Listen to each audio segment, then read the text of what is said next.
আসসালামু আলাইকুম সম্মানিত শিক্ষকবৃন্দ, সবাইকে স্বাগত জানাচ্ছি আমার YouTube channel easiest English by Shahin স্যারে।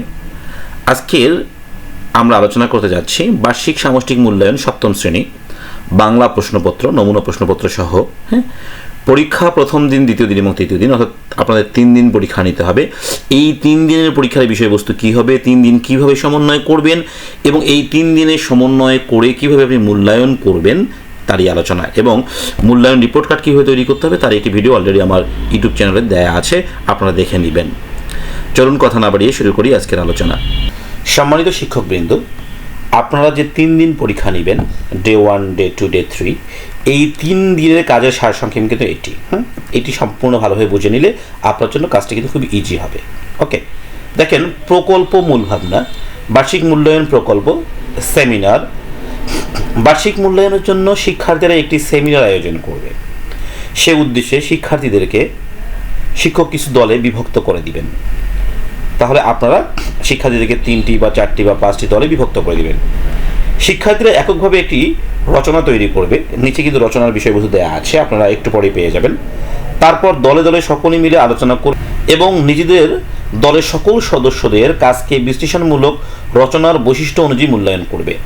একে অপরের লেখা মূল্যায়ন করার পর তারা নিজেদের লেখাকে সমন্বয় করে একটি লেখায় রূপান্তর করবে। দেখেন, এখানে কিন্তু একটা মজার বিষয় হচ্ছে, যে দলগুলো লিখলো, মানে এখানে যে দলে আলোচনা হবে, এই দলে আলোচনা হওয়ার পরে দেখা গেল একটি দলে 5 জন আছে, 5 জন কিন্তু আলাদা আলাদা করে লিখবে। লেখার পরে এই 5 জন আবার তাদের আলাদা লেখাগুলো পড়বে, এটা পড়বে, এটা ও পড়বে, ওরটা এ পড়বে। পড়ার পরে ওই 5 জনের লেখাকে সমন্বয় করে কিন্তু একটা চূড়ান্ত রচনা তৈরি করবে, এটা চূড়ান্ত করবে, রূপান্তর করবে। চূড়ান্ত লেখায় রূপান্তর করবে, এটা কিন্তু সমন্বয় করে, এটা মাথায় রাখতে হবে। তার মানে আপনারা দলীয় কাজ দিবেন যে কোনো একজন লিখলে হবে তা না, অবশ্যই প্রথমে যে 5 জন একটা দলে থাকবে, এই 5 জনকে এটা লিখতে হবে, একই লেখা লিখবে এবং 5 জনের লেখাই 5 জন আবার চেঞ্জ করে করে পড়বে। পড়ার পরে ওই 5 জন থেকে সমন্বয় করে একটি চূড়ান্ত রূপান্তর তৈরি করবে এবং সেটি তৃতীয় দিন সেমিনারে সকলের সামনে উপস্থাপন করবে। দেখেন, সকলের সামনে যে উপস্থাপনের বিষয়টা আসছে, এটা কিন্তু প্রথম দিনে নয়, তাহলে এটা কোন দিন? তৃতীয় দিন। তৃতীয় দিন যখন এটা চূড়ান্ত হয়ে গেল, এই চূড়ান্তটা কিন্তু গ্রুপ লিডার বা দলীয় যে লিডার থাকবে সে কিন্তু এটাকে উপস্থাপন করবে। উপস্থাপনার পর প্রতিটি দলের লেখাকে বাকি দলের সদস্যের মতামত প্রদান করবে। এখন দেখা গেল এখানে আপনি 4টি দল বা 5টি দল করলেন, একটি দল ক দল বললো, খ দল বললো, গ দল বললো, এরপরে কিন্তু ক দল কী বললো সেটা কিন্তু বাকি 4টা দল এসে মতামত দিবে যে ওদের লেখাটা ভালো হয়েছে না মন্দ হয়েছে না কী হয়েছে, এই বিষয়গুলো কিন্তু তারা মতামত অবশ্যই প্রদান করবে। সম্মানিত শিক্ষকবৃন্দ, এবারে দেখব বিশেষ নির্দেশনা। এই বিশেষ নির্দেশনাটি অবশ্যই পড়ে নেই। নিয়মিত উপকরণের পাশাপাশি পোস্টার উপস্থাপনের ক্ষেত্রে পোস্টারের বদলে ক্যালেন্ডারে ফাঁকা পৃষ্ঠা বা অন্য কোনো বিকল্প ব্যবহার করা যেতে পারে। এছাড়া শিক্ষার্থীরা তাদের চারপাশে ব্যবহৃত দ্রব্য, ফেলনা জিনিস ইত্যাদি ব্যবহার করে সে বিষয়ে উৎসাহ দিবেন। ওকে, তার মানে এটা আসলে ব্যয় করানো যাবে না যে তোমরা কালার পোস্টার কিনে আনো, কিনতেই হবে, আনতেই হবে। এটা করা যাবে না। ধাপ 1, প্রথম কর্মদিবস 90 মিনিট, রচনা লেখা। এখানে আপনাকে একটা কি করতে হবে? লটারির আয়োজন করতে হবে। দেখেন, লটারিতে আপনারা 4টি পেপার নিলেন, কালার পেপার হতে পারে বা নর্মাল পেপারও হতে পারে বা কার্ড হতে পারে। এই 4টি কার্ডে কি করবেন? ক, খ, গ, ঘ লিখলেন। এটা কিন্তু এই যে প্রশ্নপত্রটা আছে, এই প্রশ্নপত্রগুলো কিন্তু আপনাকে হয় প্রজেক্টরের মাধ্যমে শো করতে হবে, না হয় এটাকে প্রশ্ন আকারে কিন্তু শো করতে হবে। ওকে, তাহলে এটাকে আপনার কী করতে হবে? দেখেন, আমি বলে দিই আগে। 4টি লটারি থাকলো, 4টা দল ভাগ করে নিলেন। এই 4টা দল থেকে যে যেটা পেলো, ক নম্বর পেলো, এই ক নম্বরের কাজ দেখেন কি রয়েছে এখানে। এই ক নম্বরের কাজটা কি দেখেন, নিচের শখটি থেকে একটি বিশ্লেষণমূলক রচনা তৈরি করো। তার মানে এই ক নম্বর যে পাবে, এই শখটা পড়ে, এই সম্পূর্ণ শখটা পড়ে সে একটা বর্ণনামূলক রচনা তৈরি করতে পারবে কিনা বা পারে কিনা, সেটাই হলো দেখার কাজ। এটা কিন্তু দলের কাজ। এরপরে দেখেন, যে খ পেলো বা গ পেলো, ক্ষয়ের কাজ হলো এটা। এখানে রচনা তৈরি করতে হবে, শিক্ষার্থীর নাম, 2020-21 সালে পঠিত বইয়ের সংখ্যা, 2022-23 সালে পঠিত বইয়ের সংখ্যা, এটা নিয়ে সুন্দর করে সে একটা রচনা তৈরি করতে পারছে কিনা। এরপরে গ নম্বর দেখেন, রবীন্দ্রনাথ ঠাকুর শিশু ভোলানাথ কাব্যগ্রন্থ থেকে মনে পড়া কবিতাটি পড়ে কবিতায় কবির মায়ের সাথে কবির স্মৃতির সাথে তোমার স্মৃতি মিলিয়ে একটি বিশ্লেষণাত্মক রচনা তৈরি করো, সাথে মায়ের একটি ছবিও নিজের মতো করে আঁকো। শিক্ষক এই কবিতাটি শিক্ষার্থীদের বোর্ডে বা প্রেজেন্টার বা পোস্টারে লিখে দেবেন। আমি শুরুতেই বলেছি এই যে বিষয়গুলো, এখানে যে কবিতাটি আপনারা দিবেন, এই যে ভোলানাথ কাব্য থেকে মনে করা কবিতাটি দিবেন, হ্যাঁ, এই মনে করা কবিতাটি অবশ্যই আপনাদেরকে লিখে দিতে হবে। হয় প্রজেক্টরে শো করেন, না হয় লিখে আনেন। তাহলে 4টা গ্রুপ যেহেতু ভাগ হবে, তাহলে খুব বেশি লিখতে হবে না, একটা গ্রুপের জন্য 2টা বা 3টা পেজ হলেই হয়ে যাবে।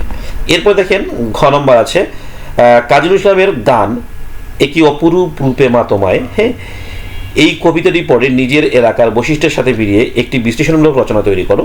নিজের এলাকা, গ্রাম, শহর কিংবা মফস্বল হতে পারে। শিক্ষক এই কবিতাটি শিক্ষার্থীদের বোর্ড, প্রেজেন্টার বা পোস্টারে লিখে দিবেন। আচ্ছা, এই দলীয় কাজগুলো যখন শেষ হয়ে যাবে, তখন আপনারা যে মূল্যায়নটা করবেন সেটা কীভাবে করবেন? দেখেন, লেখার গঠন অনুসারে 3 শ্রেণীর শব্দের ব্যবহার করতে পারছে কিনা, অর্থ বৈচিত্র্যে ভিন্নতা অনুযায়ী শব্দের ভিন্ন ভিন্ন ব্যবহার করতে পারছে কিনা, গঠন অনুসারে বিভিন্ন শ্রেণীর বাক্য শনাক্ত করতে পারছে এবং বাক্যে জ্যোতিচিহ্ন ব্যবহার করতে পারছে কিনা, অর্থাৎ বিরাম চিহ্নগুলো ব্যবহার হচ্ছে কিনা, সাহিত্যের বিষয় ও বক্তব্য বুঝে জীবনের সাথে সম্পর্কিত করতে পারছে কিনা, নিজের কল্পনা ও অভিজ্ঞতাকে সাহিত্যের বিভিন্ন রূপে প্রকাশ করতে পারছে এবং বিশ্লেষণ করতে পারছে কিনা। এটা দেখেন প্রথম দিনে কিন্তু কাজ হয়ে গেল। এই যে কাজটা করা হলো, এই কাজটাই কিন্তু গিয়ে আবার দ্বিতীয় দিনে চলে আসবে। দেখেন দ্বিতীয় দিনে যেটা আসলো, এটি একটি দলীয় কাজ। দলে সকলে মিলে তাদের অন্য সবার লেখাগুলো পড়বে এবং বিশ্লেষণমূলক রচনা বৈশিষ্ট্য অনুযায়ী মূল্যায়ন করবে। সকলে নিজেদের থিম অনুযায়ী করা একক রচনা নিয়ে আলোচনা করে একটি রচনায় তাকে সমন্বয় করবে। সমন্বয় করলেও যার যার একক লেখাও শিক্ষকের নিকট জমা দিতে হবে। প্রতিটি দল থেকে একক লেখা এবং সমন্বিত লেখা দুইটি মূল্যায়নের জন্য শিক্ষকের নিকট জমা দিতে হবে। এবার দেখেন দলীয় কাজ সদস্যগুলোর মূল্যায়ন কীভাবে হবে। আলোচনা শেষে শিক্ষার্থীরা দলে দলে আলোচনা করে নিম্নে ছকটি পূরণ করবে এবং শিক্ষককে জমা দেবে। দেখেন এখানে দলের সদস্যদের নাম ও রোল লিখতে হবে। দলীয় কাজে তার অংশগ্রহণ কতটা সক্রিয় ছিল, নিজের লেখা নিয়ে কারো সমালোচনা শোনার পর তারা বিভক্ত কেমন ছিল, দলীয় কাজে কারো কাজে সমালোচনা করার সময় তার মতামত প্রদান করার কায়দা কতটা ইতিবাচক ছিল। এখানে বিষয়টা দেখেন, মানে এই শিক্ষার্থীরা যে গণতান্ত্রিক মনোভাব শিখবে সেটা কিন্তু এর মাধ্যমে শিখবে। সে একজন শিক্ষার্থী নাম রবিন, হ্যাঁ, সে দলীয় কাজে অংশগ্রহণ করার কতটুকু সক্রিয় ছিল এইটা কিন্তু লিখতে হবে এখানে। এটা কিন্তু শিক্ষার্থীরাই লিখবে। হ্যাঁ, এটা দেখেন দলীয় কাজে সদস্যদের মূল্যায়ন, এটা সদস্যরা মূল্যায়ন করবে, অর্থাৎ রবিনকে মূল্যায়ন করতে পারে হাবিব বা অন্য কেউ, তাই না? নিজের লেখা নিয়ে সমালোচনা শোনার পর তার অভিব্যক্তি কেমন ছিল। দেখা গেল রবিন যে লেখাটি লিখেছে সেই লেখাটি নিয়ে হাবিবের কেমন মন্তব্য ছিল, বিরূপ মন্তব্য শোনার পরে বা প্রশংসামূলক মন্তব্য শোনার পরে তার কেমন লেগেছিল। ওকে, দলীয় কাজে সমালোচনা করার সময় তার মতামত প্রদান করার কায়দা কতটা ইতিবাচক ছিল। দেখা গেল একজনকে আমরা মতামত প্রদান করবো, সেটা ইতিবাচক বা নেতিবাচক দুটোই হতে পারে, এর মধ্যে ইতিবাচক ভাবটা তার কতটা বেশি ছিল। অর্থাৎ কাউকে যদি আমরা সমালোচনা করি সেটা কিন্তু ইতিবাচক ওয়েতে সমালোচনা করতে হবে, এটাই শিক্ষার্থীদেরকে শিক্ষা দিতে হবে। ওকে, এরপরে যাব আমরা। দেখেন এখানে কি বিশ্লেষণ করবেন। বিভিন্ন ধরনের লেখা বিশ্লেষণ তৈরি করতে পারছে কিনা, সাহিত্যের বিষয় ও বক্তব্য বুঝে জীবনের সাথে সম্পর্কিত করতে পারছে কিনা, ইতিবাচক ভাবে নিজের মত প্রকাশ করছে এবং অন্যের মত গ্রহণ করছে। এই জায়গায় কিন্তু এই সফটটাতে কিন্তু এই বিষয়টা আছে, নিজের মত প্রকাশ করবে এবং অন্যের মত গ্রহণ করবে। তৃতীয় দিন অর্থাৎ শেষ কার্য দিবস, সেটা কিন্তু পরীক্ষা হবে 2 ঘন্টা একদম। হ্যাঁ, প্রতিটি দলের লেখা দল থেকে নির্বাচিত শিক্ষার্থীদের উপস্থাপন করবে। উপস্থাপনা শেষে শিক্ষার্থীকে অন্য দলের সদস্যরা তার লেখা নিয়ে প্রশ্ন করবে এবং নিজের মতামত দিবে। শিক্ষার্থী তাদের মতামতের প্রেক্ষিতে উত্তর করবে। দেখেন এখানে মূল্যায়ন সফটটা কেমন আছে।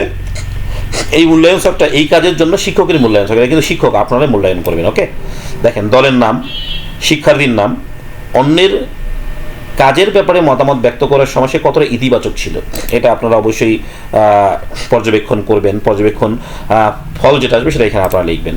নিজের কাজের সমালোচনা গ্রহণ করা সে কতটা ইতিবাচক ছিল। দেখা গেল কেউ একজন তাকে একজন নেগেটিভ সমালোচনা করছে, সে সেটাকে কতটা ইতিবাচকভাবে গ্রহণ করেছে। হ্যাঁ, উপস্থাপনায় তার উচ্চারণগুলো প্রমিত ছিল কিনা, সেমিনারে তার অংশগ্রহণ কতটা সন্তোষজনক ছিল। দেখা গেল একটা সেমিনার চলছে, কেউ অন্য কিছু নিয়ে ভাবছে বা নিজের মতো করে কাজ করছে, এমন হচ্ছে কিনা। হ্যাঁ, এইভাবে আপনারা কিন্তু নাম আকারে সবগুলো লিখতে হবে। এখানে আপনারা যে পারদর্শিতাগুলো মূল্যায়ন করবেন, অন্যের সাথে যোগাযোগের সময় বিষয়ের প্রাসঙ্গিকতা বজায় রাখতে পারছে, পরিস্থিতি অনুযায়ী প্রমিত বাংলায় কথা বলতে পারছে, ইতিবাচকভাবে নিজের মত প্রকাশ করছে এবং অন্যের মত গ্রহণ করছে। সম্মানিত শিক্ষকবৃন্দ, এই 3 দিনের কার্যক্রম কিন্তু একটা বিষয়েরই উপরে হবে। সেটা কোনটি? উপরে যে আমরা 4টি বিষয় ধরেছি সেই 4টি বিষয় কি দেখেন তো, এই যে 4টি বিষয় হলো এই যে 4টি রচনা তৈরি করা, এটাকে কেন্দ্র করেই কিন্তু আমাদের 3 দিনের কার্যক্রম শেষ হবে। সবাইকে অসংখ্য ধন্যবাদ। আমার পরবর্তী ভিডিও দেখার জন্য চ্যানেলটিকে সাবস্ক্রাইব করে রাখুন। আল্লাহ হাফেজ।